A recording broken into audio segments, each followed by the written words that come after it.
Hello, True Inner Work community. I am integrating. We are integrating. Or maybe I should just slow down a minute before I even begin to talk about what I want to talk about, which is why being who you are is the very thing that you're most scared of, the very thing that everyone is most scared of.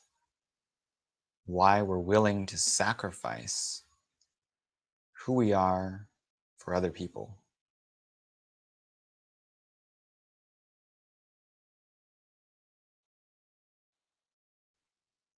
I want to talk about tribes. What is our tribe? And I want to stay connected to who I am, what I have to say through all of this.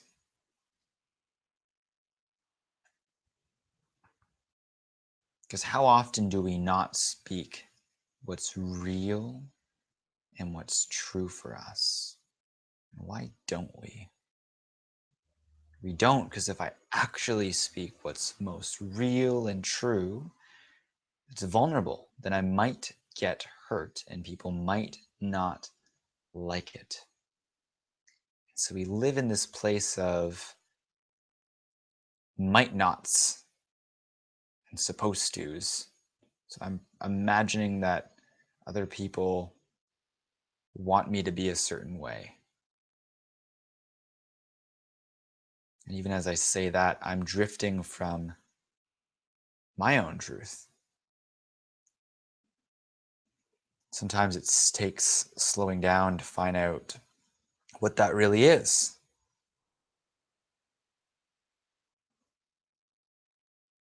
Waiting for something to come versus trying to make it something. Trying to make it something. This is one of those beautiful points that I've realized about being who you are, about being creative, that distinguished an artist, Dan Flavin, in his work from other fluorescent light work artists. He did fluorescent light artwork. What made his different was, I remember one of his captions was what he wrote about his work. And he realized that as he put these two lights together, they stood on their own. And you could see his surprise even in the writing of that. It struck him. And they stood on their own. I love those words, stood on their own. Because how often do we try and make something of something, right? We add on or we tweak. That's where that saying came from. If it doesn't need having a moment, doesn't need fixing, don't do anything with it. It's not broken, don't fix it. My goodness.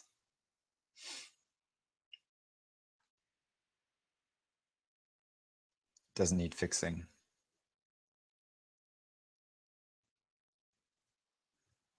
Don't do anything with it. But that's really our predicament, isn't it? Our predicament is, how do I be just as I am? It's a funny predicament to have because we have free will, seemingly so, as human beings versus plants, let's say, who are just being who they are, or animals who are just being who they are. But we have a choice. And so it's this interesting blessing and a curse to have a choice. I can be who I am, or not. That's incredible. And that choice is one that we can play around with our whole life and play at all of these varying degrees in.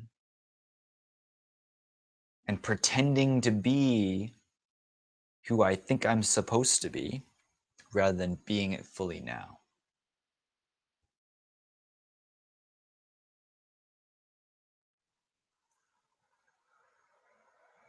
What are we really afraid of? We're afraid of the power that we have. What comes to mind when I say power in this moment is, yes, we're all afraid of ourselves, Mo, for sure. That's the number one thing that we are afraid of. We're afraid of being who we are.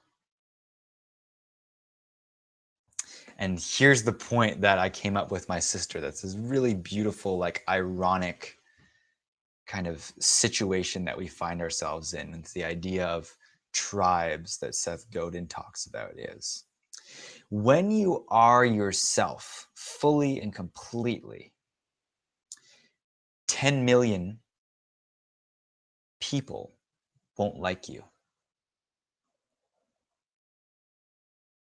But it'll be the